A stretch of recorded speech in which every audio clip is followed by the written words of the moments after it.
wassalatu wassalamu ala rasulillah wa ala alihi wa ashabihi wa man tabi'ahu wa walah wa ba'd. Qala Allah ta'ala fi kitabihil karim, a'udzu billahi minasyaitonir rajim. Bismillahirrahmanirrahim. Laqad kana lakum fi rasulillahi uswatun hasanah liman kana yarjullaha wal yawmal akhir wa dzakarallaha katsira. Shadaqallahul azim. Bapak-bapak, ibu-ibu, hadirin hadirat yang dimuliakan Allah, puji dan syukur kita panjatkan kehadirat Allah Subhanahu wa taala. Salawat dan salam kita sampaikan pada junjungan kita Nabi besar Muhammad sallallahu alaihi wasallam. Bapak dan Ibu yang saya hormati, DKM yang akan segera ada regenerasi, para tokoh masyarakat, para alim ulama, ibu-ibu, hadirin dan hadirat sekalian, saya ucapkan terima kasih untuk kedua kali saya hadir di sini.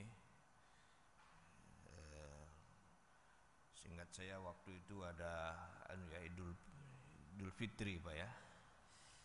Idul Fitri saya hadir di sini menyampaikan khutbah, dan alhamdulillah pada pagi hari ini kita ketemu kembali. Dalam waktu yang singkat ini kita ingin mencoba melakukan refleksi. Refleksi itu adalah satu kemampuan berpikir secara merenung dan merenung tentang sesuatu dari berbagai perspektif, dari berbagai sudut pandang, untuk menemukan hikmah, untuk menemukan ajaran, untuk menemukan inti, untuk menemukan mauizah dari setiap fenomena, dari setiap yang kita lihat. Ini kemampuan berpikir reflektif, ini penting. Jadi banyak fenomena atau gejala yang kita lihat sehari-hari, tapi kita tidak bisa melihat apa yang ada di balik fenomena itu. Misalnya ada orang menangis, kita mesti melihat mengapa dia menangis. Ada 1101 alasan mengapa dia menangis. Orang bahagia menangis juga kan itu. Kurang kedengeran ini Pak. Oh ya. Ini enggak storing ini. Ya baiklah, makasih Pak. Ada orang menangis, ada orang tertawa dan sebagainya. Nah, hadirin sekalian, dengan mengacu pada ayat-ayat Al-Quran, antara lain tadi surat Al-Ahzab, surat 33 ayat 21, Allah dengan tegas mengatakan, sungguh ada buat kamu sekalian pada diri Rasulullah itu uswah hasanah atau qudwah hasanah. Jadi kita bersyukur oleh Allah ya, diberikan satu model. Jadi model bagi kehidupan kita.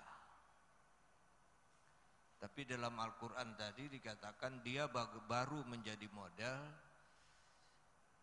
bagi orang yang yarjullah. Jadi Nabi Muhammad itu baru berfungsi menjadi model bagi orang yang yarjullah. Di dalam tafsir Al-Maroghi, yarjullah pada juz ke-7 disebutkan ayyarju sawaballah wa yakhafu iqabahu fil akhirah. Yang mengharapkan pahala dari Allah dan takut akan siksaannya. Itu yang akan menjadikan Rasulullah sebagai contoh. Wa zakarallaha katsira, dan selalu mengingat Allah atas segala anugerahnya demikian besar. Nah, hadirin sekalian, sebagai satu model yang baik, sebagai good performance, ini sudah menjadi catatan sejarah dan diakui bahkan oleh Allah Subhanahu wa taala sendiri. Allah juga mengakui tentang bagaimana Rasulullah sebagai model, sehingga Allah sendiri menyatakan memberi rahmat, memberi ucapan selamat, memberi apresiasi. Dalam Quran kita membaca ayat innallaha wa malaikatahu yusholluna ala nabi. Ini enggak main-main Pak ini. Allah dan para malaikatnya memberi apresiasi, memberi hormat. Siapa lagi yang selain Allah enggak ada itu.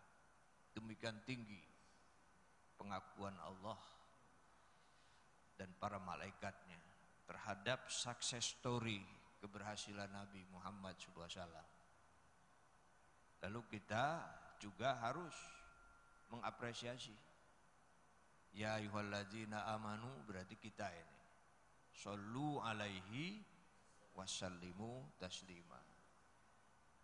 Nah, shollu ini kalimat perintah, Pak. Jadi memberi apresiasi, menghormati, ucapkan selamat kepada Nabi itu wajib. Shollu alaihi. Ekspresinya seperti apa? Ya bisa dengan ucapan. Seperti ucapan Allahumma sholli ala Muhammad wa ala ali Muhammad. Dan yang terpenting lagi adalah dengan perbuatan, yaitu dengan berakhlak seperti akhlak Rasulullah Sallallahu Alaihi Wasallam, sehingga akan lebih efektif, akan lebih nampak. Nah, ini baru saja kita bermaulid Nabi ya Muhammad Sallallahu Alaihi Wasallam, kita diingatkan kembali tentang pentingnya kita mengapresiasi dan meneladani akhlak Rasulullah. Dalam kesempatan yang singkat ini kita bertanya mengapa Rasulullah bisa sukses, dan tentu kita semua sebagai umatnya juga ingin sukses. Ada beberapa yang bisa kita catat. Pertama, Rasulullah itu bekerja keras, bekerja cerdas dan tuntas. Ini bekerja keras dalam arti mengerahkan segala daya dan kemampuannya. Allah memberikan kita fisik, Allah memberikan kita panca indera, Allah memberikan kita kekuatan intelektual, Allah memberikan kita kekuatan spiritual, Allah memberi kita kekuatan power, soul, jiwa. Ini dikerahkan semua. Ya ini ya. Kalau ini dikerahkan semua, nanti hasilnya karya-karya besar. Mungkin kita pernah berkunjung ke Eropa sana ya, ke Eropa Barat atau kemana, kita lihat karya-karya besar itu sebenarnya hasil kerja keras. Bazlul juhdi wal istitoah, mengerahkan seluruh itu. Nah ini kita kadang-kadang ini ya, itu kalau mahasiswa lah kadang-kadang ya kita lihat sebenarnya dia bisa membuat karya yang besar, karya yang bagus, tapi kadang-kadang untuk mengeksplor, mengeluarkannya itu. Dan kadang-kadang pendidikan sendiri juga memang terlalu doktriner, pendidikan itu tidak merangsang anak untuk mengeluarkan potensinya. Lebih pada model mengisi air ke dalam gelas itu. Bahkan yang lebih berbahaya lagi, pendidikan itu masih ada yang membonsai. Anak-anak itu dibuat takut ngomong gitu, tidak mampu mengeksplor. Tapi Tapi sekarang kita tahu kurikulum 2013 itu arahnya eksploratif dengan pendekatan saintifik. Anak-anak itu disuruh, didorong agar potensi fisik panca indera akal itu keluar. Itu artinya kerja keras. Yang kedua adalah melakukan kerja cerdas. Jadi ada pemikiran yang mendalam di situ untuk mengatur satu strategi. Ini banyak contoh-contoh kerja cerdas. Misalnya saja ketika Rasulullah menghadapi dua kekuatan besar antara musyrikin Mekah dan komunitas Yahudi yang ada di Khaybar. Komunitas Yahudi yang ada di Khaybar itu begitu besar, jumlahnya puluhan ribu. Musyrikin Mekah juga banyak.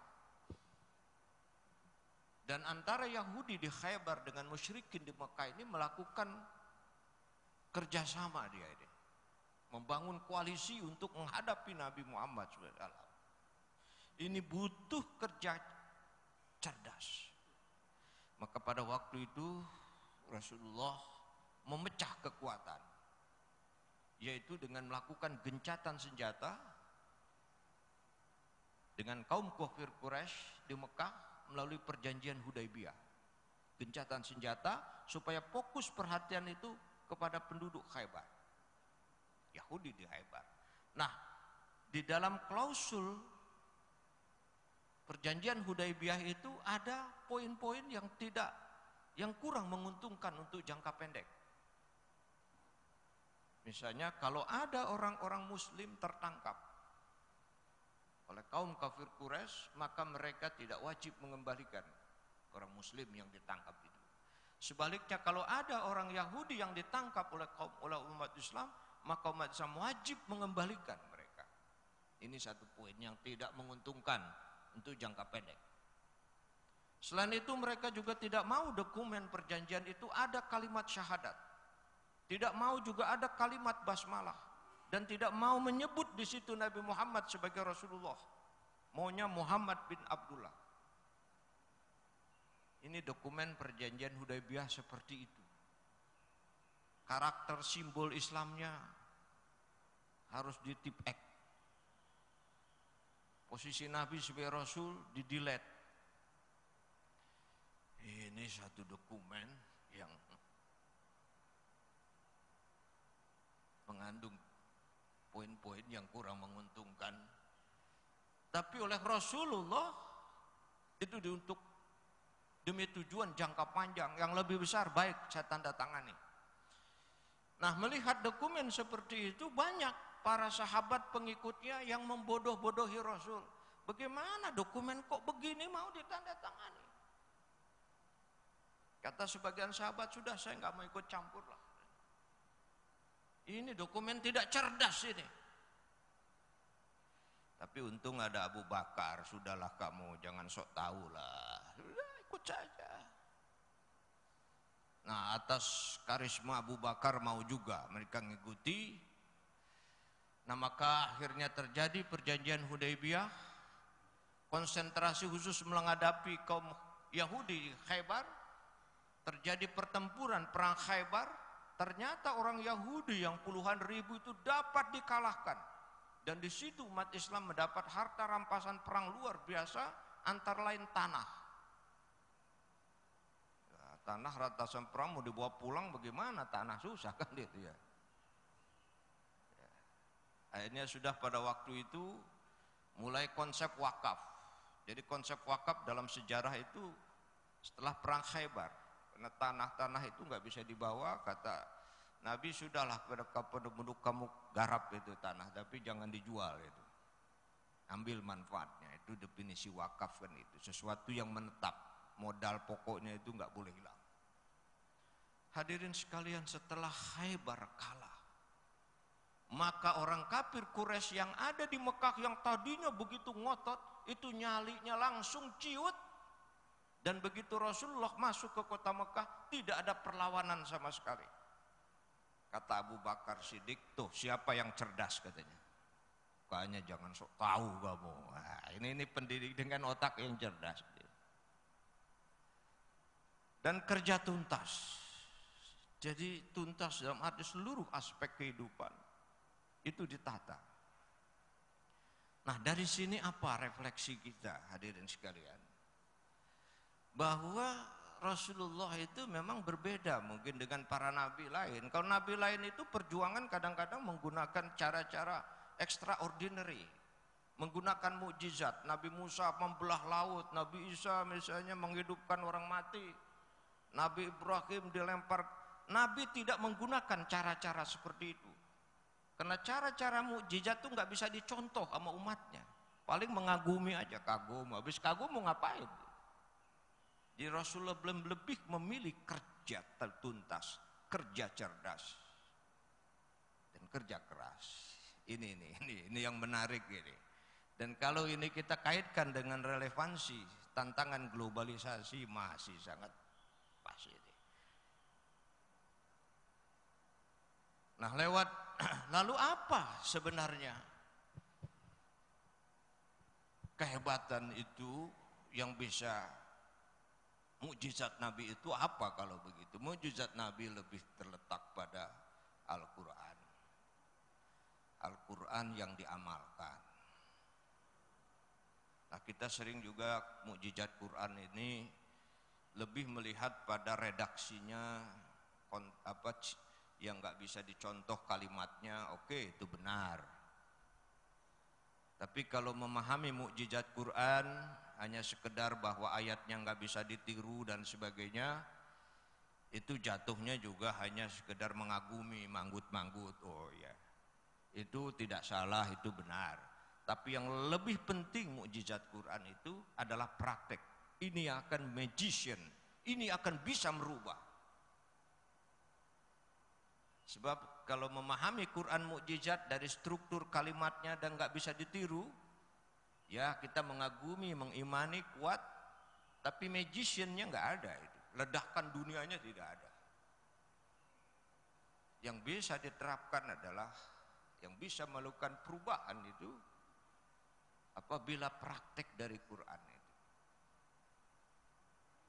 Nah, terus terang hadirin sekalian, untuk bisa mempraktekkan Quran itu butuh ilmu bantu, ilmu-ilmu bantu, butuh kecerdasan. Kita sering melihat banyak orang hafal Quran, alhamdulillah, hafal Qurannya itu bagus sekali hafal Quran. Tapi lebih bagus lagi kalau itu dipraktekkan. Saya sering bilang orang hafal Quran itu seperti ayam ngeremin telur, tapi telurnya nggak netas. Bagaimana telur dikerami tapi menetas, itu butuh ilmu bantu. Tanpa itu maka jatuhnya ya sekedar dapat pahala. Ya itu bagus. Tapi kita bukan hanya pahala yang kita butuh. Satu magician, satu perubahan besar adalah butuh kecerdasan untuk memahami Al-Quran dan butuh ilmu bantu. Contoh saya ingin berikan surat Yasin, Pak. Di dalam surat Yasin itu kita baca subhanalladzi khalaqal azwaja kullaha mimma tumbitul ard wa min anfusihim wa mimma la ya'lamun. Ini ayat ini riset besar, Pak. Riset Maha Suci Allah yang menjadikan segala sesuatu berpasangan. Azwaja. Apa mimma tumbitul ard, dari yang tumbuh di bumi. Sudahkah kita riset terhadap tumbuh-tumbuhan? Untuk menghasilkan satu riset besar. Ya, ini akan menghasilkan satu manfaat khasiat dari tumbuh-tumbuhan yang bisa dimanfaatkan untuk kepentingan hidup. Bahan makanan, minuman, obat-obatan. Mimma tumbitul ard. Sekarang sudah banyak ya hasil riset herbal itu, hasil risetnya itu. Wa min anfusihim, riset terhadap diri kita. Wa mimma la ya'lamun, dan riset terhadap yang belum diketahui. Nah ini. Ternyata yang meriset itu Ternyata Thomas Edison, Pak. Thomas Edison menemukan sesuatu pasangan pada energi listrik. Positif dan negatif itu menghasilkan. Coba bagaimana manfaat listrik bagi kehidupan manusia di dunia. Luar biasa. Bisa merubah pola sistem pelayanan kehidupan. Coba ibu-ibu sekarang kan masak di rumah udah pakai listrik semua kan. Dulu waktu saya kecil itu masak nasi itu pakai tungku. Pakai tungku terus pakai kayu, musim hujan kayunya basah, wah udah kelilipan mata gitu. Sekarang pakai listrik cas, 10 menit sudah matang.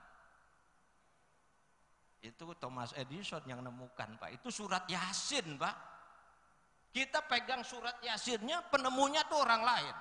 Magiciannya itu lain. Kenapa? Ini tidak dipakai. Jadi mau gunakan Quran perlu kecerdasan. Nah ini Rasulullah SAW itu luar biasa, Pak. Suksesannya itu ya. Terus ada lagi ini soal energi ini. Ini surat Yasin juga, surat energi kita begini. Di dalam ayat lain, alladzi ja'ala lakum minasyajaril ahdori naron.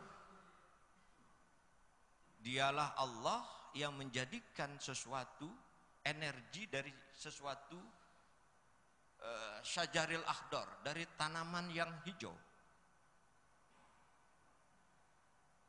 Dialah yang menjadikan dari tanaman yang hijau itu satu energi. Minasyajaril ahdori naron. Fa iza antum minhu tuqidun, dan pada saat itu kamu memasak. Ini riset tentang bioteknologi. Ini surat Yasin, Pak. Ini surat Yasin ini. Bioteknologi. Jadi kita oleh surat Yasin bahwa ada energi alternatif. Ini kita mungkin berapa puluh tahun lagi minyak habis nih, Pak. Terus ada energi alternatif. Nah ini mungkin suatu saat saya baca di media, itu ada seorang petani, peternak sapi di Jawa Tengah. Ternyata dia dari kotoran sapi, dia masukkan ke dalam tong, lalu dia salurkan pakai pipa, ternyata itu bisa keluar gas. Kotoran sapi itu kan dari rumput yang hijau itu, Pak. Keluar gas. Itu contoh kecil ini. Nah hadirin sekalian, jadi ini dengan Al-Quran, dan Al-Quran yang pertama kali turun itu ternyata soal riset. Iqra, Iqra, Bismi Rabbika, sampai 2 kali itu. Iqra itu membaca, membaca itu arti harfiahnya itu mengumpulkan. Mengumpulkan itu artinya riset. Membaca, menganalisa, mengobservasi, mengkomparasi, mensintesis, mengevaluasi, memverifikasi. Hasilnya adalah temuan-temuan. Dengan adanya semangat membaca, maka pusat peradaban dunia yang pada waktu itu berpusat di India, berpusat di Cina, di Mesopotamia, di Yunani, di Persia, di Makedonia, dan di beberapa negara lain itu berpindah ke dunia Islam. Ini magiciannya, ini ledakannya. Selama 7 abad dunia Islam memimpin peradaban dunia.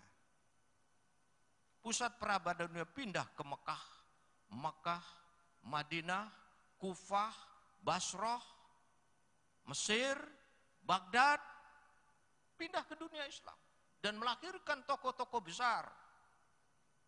Walaupun yang kita kenal sekarang lebih banyak tokoh agamanya ya, dalam bidang tafsir, hadis, fikih, tasawuf, akhlak. Tapi kita tidak membaca lebih lanjut bahwa sebenarnya tokoh-tokoh yang menghasilkan ilmu-ilmu modern seperti kimia, fisika, matematika, kedokteran, itu ternyata orang-orang Islam.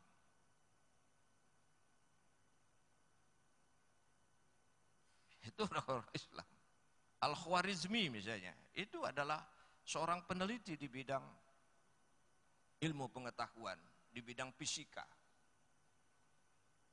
Ibnu Sina, ini yang oleh UNESCO dijadikan sebagai lambang ketinggian peradaban dunia, Avicenna Award. Dia seorang ahli ilmu filsafat, ahli ilmu jiwa, ahli astronomi. Dia juga ternyata ahli kedokteran, bahkan ahli tasawuf. Oleh sebab itu oleh UNESCO, Ibnu Sina ini dijadikan lambang ketinggian peradaban dunia dalam bidang ilmu pengetahuan.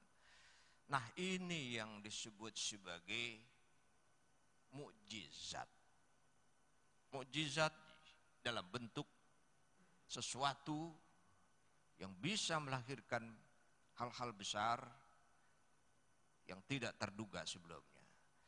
Hadirin sekalian, yang kedua, Rasulullah sukses itu karena merubah paradigma seseorang untuk memberi peluang yang sama pada semua orang. Dengan ukuran-ukuran yang bukan ukuran-ukuran yang bersifat primordialisme, kelompok, warisan, atau hal-hal lain yang tidak didasarkan kepada prestasi. Jadi dulu kita tahu kan bahwa kepemimpinan, status sosial itu adalah milik kaum elit sosial. Masyarakat yang oleh Ibnu Khaldun disebut sebagai syu'ubiyah, ya, kebangsaan, atau qabail, kelompok. Ya dulu pokoknya kalau dari keturunan ini mau pinter, mau bodoh, mau cakap, pokoknya itu hak monopoli dia. Nah, oleh Rasulullah dirubah paradigma berpikir bahwa kata Rasulullah, siapapun dalam Islam punya hak yang sama untuk menempati berbagai posisi strategis asalkan dia berprestasi. Ini satu perubahan berpikir. Siapapun ayyukum ahsanu amala, inna akramakum indallahi atqakum. Nah, dari sinilah maka semua orang bergabung karena dia punya harapan yang sama. Maka bisa terjadi mobilitas vertikal dari kelompok, ya, orang yang tadinya tidak diperhitungkan, grassroots, itu dalam Islam bisa punya peluang, bisa naik. Nah, ini satu konsep ini dituangkan antara lain di dalam Piagam Madinah, Mitsaqul Madinah. Dan ini yang disebut oleh Robert Bellah sebagai satu lompatan sejarah yang melebihi 14 abad dari masanya. Jadi cara berpikir ini melompati. Jadi dari cara berpikir bahwa otoritas, kekuasaan dan sebagainya itu adalah semula hanya memiliki kaum elit berdasarkan kelompok dan kesukuan, itu dirubah bahwa peluang ini semua sama dengan dasar prestasi. Nah, dari sinilah kemudian Rasulullah mampu mempersatukan umat karena memberi peluang yang sama. Ini yang catatan yang kedua kita lihat. Yang ketiga, hadirin sekalian, adalah terletak pada Rasulullah memberikan pelayanan yang memuaskan. Memberikan pelayanan yang memuaskan. Apa? Customer satisfaction. Ini bisa kita lihat di dalam praktek perdagangan Rasul. Usia 12 tahun sampai 40 tahun, Rasulullah ikut berniaga.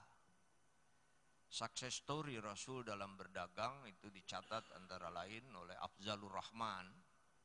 Afzalur Rahman menulis buku Muhammad as Trader. Muhammad sebagai pedagang. Dan ternyata dagang Rasulullah itu sukses. Kesuksesan Rasulullah dalam berdagang, kalau model sekarang itu, karena terpercaya, trusted. Keterpercayaan itu terjadi karena Rasulullah memberi pelayanan yang memuaskan dan tidak membohongi pelanggan. Sehingga kalau para pelanggan dalam mencari barang, itu yang pertama sekali adalah Rasulullah. Rasulullah barangnya sudah habis, dagangannya sudah habis, baru yang lain. Pernah satu saat para pedagang lain membekot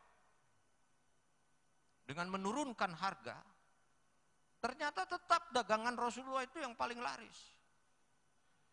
Karena ketika harga diturunkan, masyarakat malah makin curiga, jangan-jangan barang boleh nyolong, malah curiga. Nah, karena memberikan satu pelayanan yang memuaskan dan juga amanah, jadi kalau barang ini ada kecacat, ada kurang, diberitahu, ini kurang. Jadi customer itu merasa yakin. Ini yang kemudian Rasulullah disebut gelar Al-Amin, terpercaya. Dan dari situlah kemudian banyak orang yang menaruh saham. Dan pemegang saham terbesar antara lain Siti Khadijah yang kemudian menjadi istrinya. Nah, di sini sudah dalam konsep ekonomi modern ini kan disebut dengan benchmarking.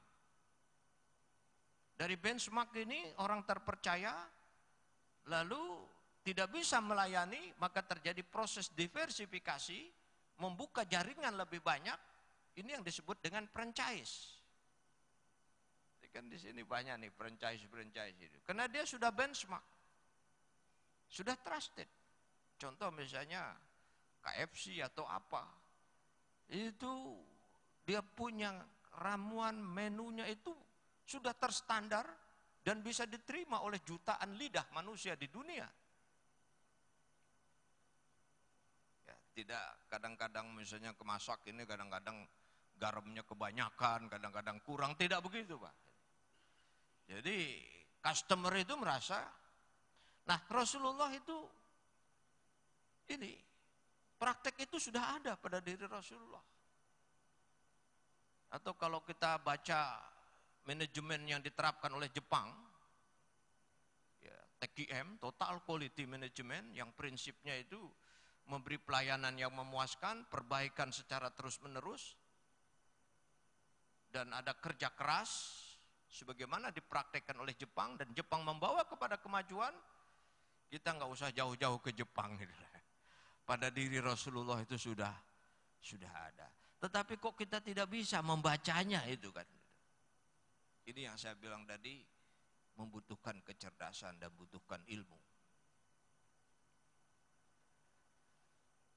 Ini di dalam bidang, karena itu tidak heran ketika Rasulullah menikah dengan Siti Khadijah, itu mas kawinnya itu 20 ekor unta. Satu jumlah yang orang Arab paling kaya pun waktu itu belum pernah ada Pak. Jadi kata lain Rasulullah ingin menunjukkan bahwa sukses itu bisa terjadi. Wa wajadaka ailan fa'agna, itu dalam Al-Quran disebut. Kau temukan bagaimana Nabi dalam keadaan ailan, tidak punya apa-apa, dalam keadaan papa dan miskin. Fa'agna, lalu Rasulullah sukses. Kunci sukses Rasulullah lainnya tentu sikap dan pendekatan dia yang di dalam oleh Qori tadi dibaca, itu surat Ali Imran ya 159. Itu sikap yang lintalahum, sikap yang lemah lembut, sikap yang bisa membuat orang menjadi nyaman, bisa menjadi orang itu tidak merasa gelisah dan seterusnya. Nah, ayat tadi itu antara lain dalam tafsir disebut itu turun antara lain waktu perang Uhud. Perang Uhud itu kalah kita. Padahal waktu awal-awal perang Uhud itu kita menang sudah. Berdasarkan strategi Rasul, ini posisinya seperti ini pasukan kavaleri, pasukan penunggang kuda, pasukan pemanah, itu sudah diatur. Yang menempati posisi Gunung Uhud itu pasukan pemanah.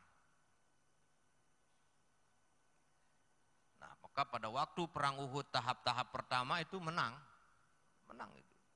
Karena menang itulah banyak musuh berjatuhan, banyak ghanimah, dan sisa musuh lainnya sudah pulang ke sana, sudah jauh. Lalu pasukan yang ada di Gunung Uhud ini turun ke bawah. Dia ngambil ghanimah itu. Asik ngumpul ghanimah, sudah harta rampasan perang ya. Nah, musuh yang tadi sudah jauh itu dia balik lagi. Dia naik Gunung Uhud sebagai pertahanan strategis, dikuasai sama mereka. Dan disitulah kemudian pasukan Rasulullah dapat dikalahkan. Dan Rasulullah juga diceritakan menderita pada waktu itu. Nah, setelah perang itu, wah ributlah, saling menyalahkan. Kata yang muda, ini gara-garanya, saya kan bilang tadi, ini perangnya ini mesti perang kota. Kata anak muda ini, perangnya perang kota. Karena kita sedikit, kita lebih menguasai kalau perang kota. Kata yang lain, ya perang terbuka. Tapi karena lebih banyak yang memilih perang terbuka, hanya Rasulullah juga tahu pada waktu itu perang terbuka ini berat. Karena itu Rasulullah menggunakan kecerdasannya dan ternyata perangnya menang. Tetapi strategi yang ditetapkan Rasulullah ini dilanggar. Nah, ini jadi kalah. Nah, saling menyalahkan, ini gara-gara kabu katanya, kita jadi kalah. Nah, dalam keadaan seperti itu Rasulullah tidak memarahi siapapun. Fabima rahmatim minallah lintalahum. Tidak ada yang dipersalahkan tadi. Mereka semua dirangkul, ya, bahkan walau kunta fazzon gholizal qad lan faddu min haulik. Andai kata saling dipertentangkan satu dan lainnya, dan ada yang satu diperlakukan keras, langsung mereka akan lari, lan faddu min haulik. Tapi Rasulullah tidak seperti itu. Fa'fu anhum. Wah, ini kan itu. Sudah saling memaafkan. Wastaghfir lahum. Wasyawirhum. Dan membulatkan tekad lagi sudah. Kalau kita sekarang ini dalam keadaan begini, lihat masa depan. Kita tekadkan untuk masa depan kita bisa meraih kemenangan. Faiza azamta fatawakkal 'ala Allah.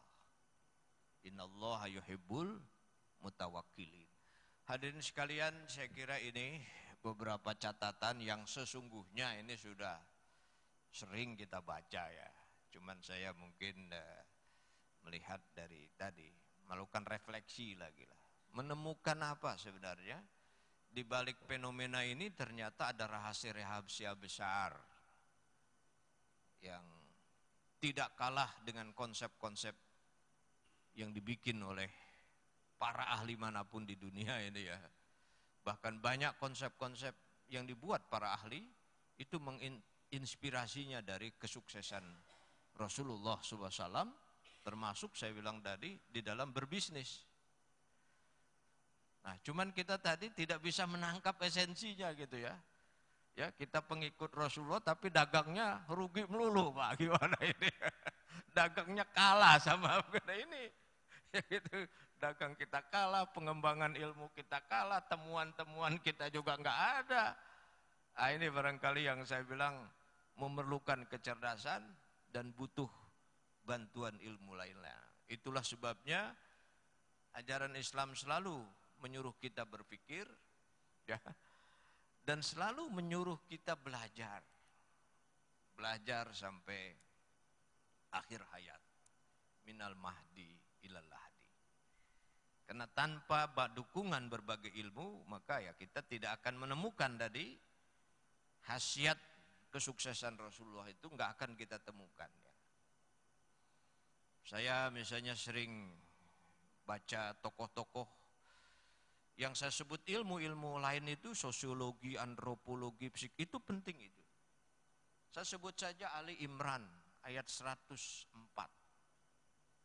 Wal takum minkum ummatu yad'una ilal khair wa ya'muruna bil ma'ruf wa yanhauna 'anil munkar. Itu satu ayat ketika kita punya ilmu-ilmu bantu itu bisa melahirkan konsep dan teori. Saya baca tulisan Kunto Wijoyo misalnya, ternyata dari ayat itu dia bisa melahirkan konsep ilmu sosial propetik yang bisa mengatasi kebuntuan, kegagalan ilmu-ilmu sosial lainnya. Ilmu sosial propetik berdasarkan ayat tadi gitu ya. Pertama adalah membebaskan manusia dari keterikatan pada struktur-struktur yang membuat dia tidak berdaya. Ini yang disebut dengan liberasi. Bukan liberalisasi Pak, liberasi. Ukhrijat linnas. Yang kedua adalah memperlakukan manusia dengan baik. Ya kan? Ukhrijat linnas ta'muruna bil ma'ruf. Dan yang ketiga adalah transendensi. Bagaimana usaha kita ini tidak lepas dari tujuan ibadah kepada Allah. Wa tu'minuna billah. Ini konsep ilmu sosial seperti ini yang bisa mengatasi problema sosial sekarang. Saya kira demikian, Bapak-bapak dan Ibu yang saya hormati, saya kembalikan kepada Bapak moderator. Ada waktu 15 menit, silahkan. Selanjutnya saya buka sesi tanya jawab, mungkin dari bapak-bapak atau ibu-ibu ya ada yang mau bertanya, silakan.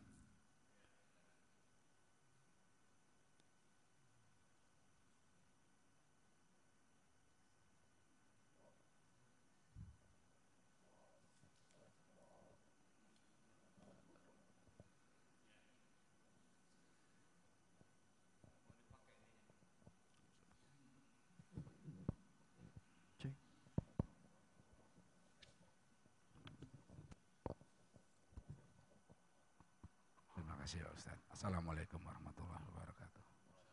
Ya.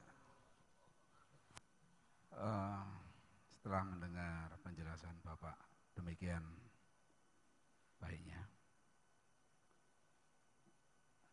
saya kira kami semua mungkin sudah pernah mendengar, membaca, bahkan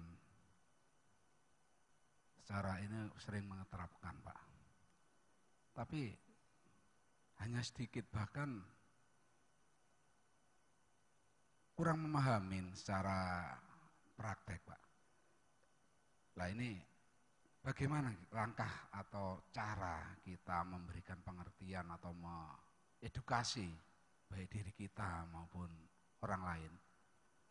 Contoh-contoh banyak yang dianukan oleh Nabi kita dan bahkan oleh ulama-ulama yang lain. Tapi dalam praktek sehari-hari Pak, kita sebagai umat Islam seringkali melihat sesuatu yang tidak layak, mulai dari pelanggaran kecil sehari-hari, baik di lalu lintas, kehidupan sehari-hari, berdagang, memberikan pengarahan pada anak, pada tetangga, pada kawan, bahkan yang lain-lain.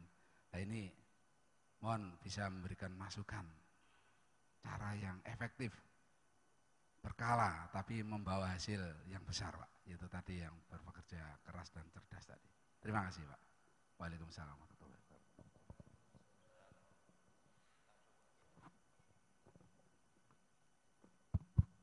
Terima kasih, pertanyaan yang baik ya. Pertama memang perlu pengembangan wawasan yang lebih luas ya. Karena isyarat-isyarat Rasulullah itu terkadang dalam bahasa simbol Simbol itu kalau tidak ada wawasan susah memahami simbol itu. Dan itu juga terkadang bersifat teori. Jadi ini pengembangan wawasan, Pak. Sebagai contoh misalnya, an-nazafatu minal iman misalnya ya, itu hadis kan. Kebersihan sebagian dari iman.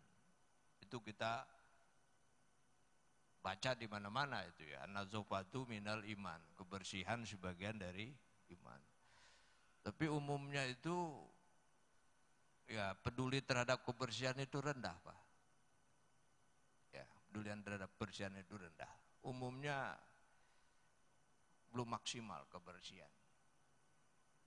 Fenomena ini implikasinya pada rendahnya derajat kesehatan misalnya. Nah, kenapa kira-kira di situ? Karena walaupun ada hadis itu ditulis an-nazafatu minal iman, tulisannya besar, itu ketika tidak ada perangkat lain untuk mendukungnya, itu nggak akan terwujud kebersihan itu. Ya kalau ahli manajemen itu bilang harus ada 4M, harus ada man-nya, orangnya ada enggak gitu, yang terlatih untuk menangani kebersihan. Yang M yang kedua money, uangnya, dananya ada enggak untuk kebersihan itu. M yang ketiga metodenya ada enggak itu. Terus mecainnya, alatnya ada apa tidak. Nah, jadi walaupun ada an-nazafatu minal iman, ketika 4M tidak ada, ya kebersihan nggak akan terwujud gitu, Pak. Nah, ini bahkan dari hadis itu sebenarnya itu memberi implikasi munculnya industri yang bisa melahirkan alat-alat kebersihan. Coba kalau kita teliti alat-alat kebersihan yang bisa menghasilkan dana yang tidak sedikit, triliunan, dari alat-alat kebersihan saja. Itu karena dia bisa menangkap makna di balik hadis ini dengan ilmu bantu. Hasilnya seperti itu. Nah, kita katakanlah ini terbatas pada teks itu saja, tapi mengelaborasinya, mengembangkannya itu. Jadi ini yang pertama, Pak. Jadi memberikan perluasan wawasan bahwa untuk mendukung satu ajaran itu butuh. Nah, maka ketika misalnya metode itu sudah masalah manajemen. Money itu berarti masalah dana. Man itu berarti masalah SDM, masalah pelatihan dan lain-lain. Nah, ininya yang nggak dikerjakan. Itu. Nah, yang kedua tentu yang lebih praktis. Bapak sekalian, ini kenapa itu? Karena tidak ada contoh, Pak. Tidak ada model. Maka Rasul katakan tadi dalam surat Al-Ahzab, laqad kana lakum fi Rasulillah uswatun hasanah. Model ini yang tidak ada. Nah, maka strategi pendidikan sekarang itu dirubah, Pak. Dirubah dari yang sifatnya abstrak, teori, kepada pendekatan model sekarang ini. Maka pendidikan dimulai dari modeling, memberi contoh, misalnya saja ajaran tentang jujur.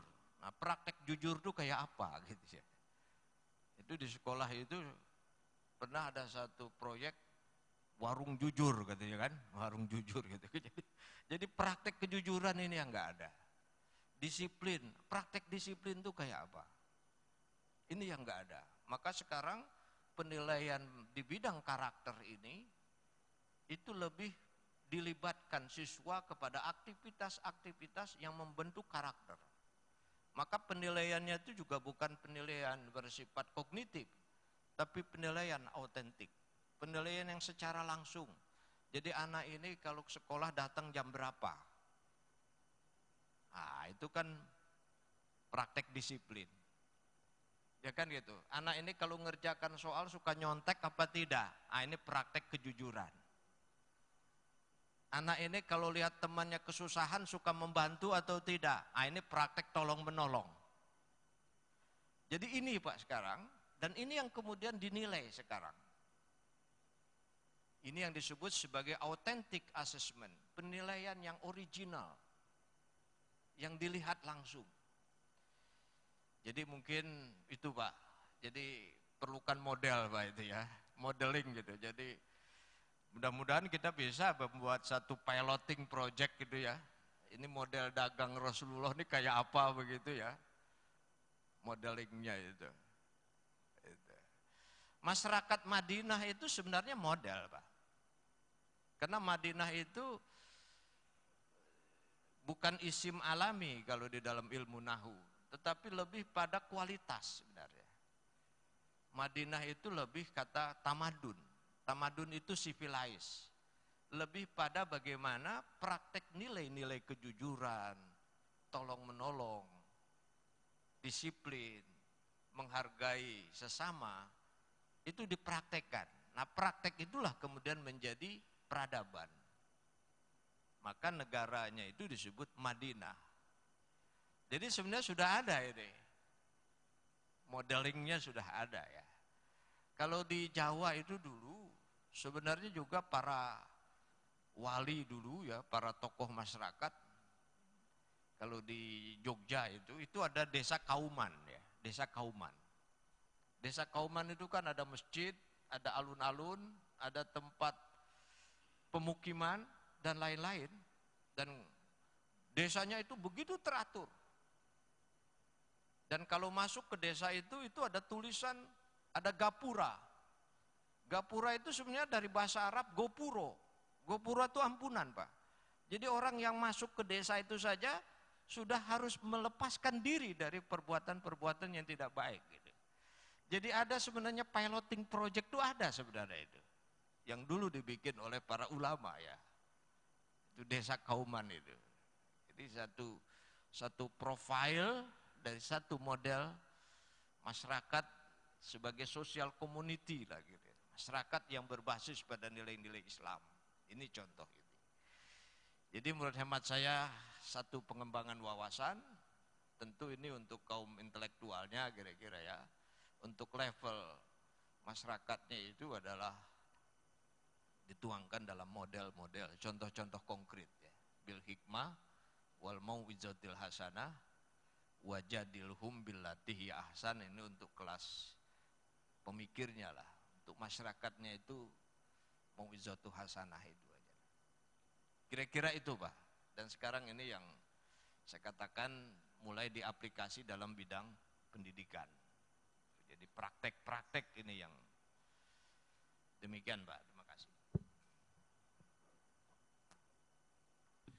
Ya, cukup sesi tanya jawab. Selanjutnya doa kepada penceramah, kami persilakan. Kita baca doa ya. Marilah kita awali dengan baca Al-Fatihah. Bismillahirrahmanirrahim.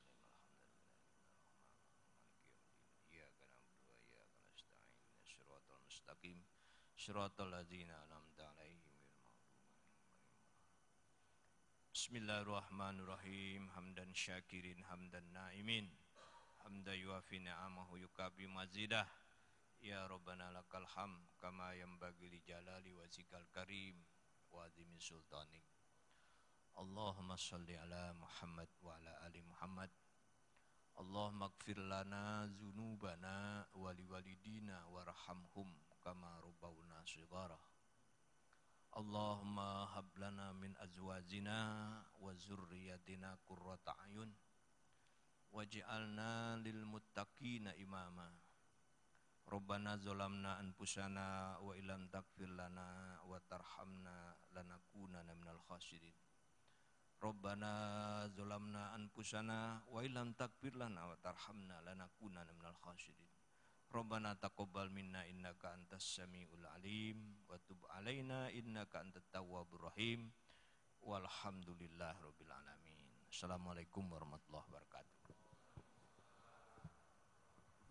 Alhamdulillah telah selesai rangkaian acara kita pagi ini. Mudah-mudahan bermanfaat. Mari kita tutup dengan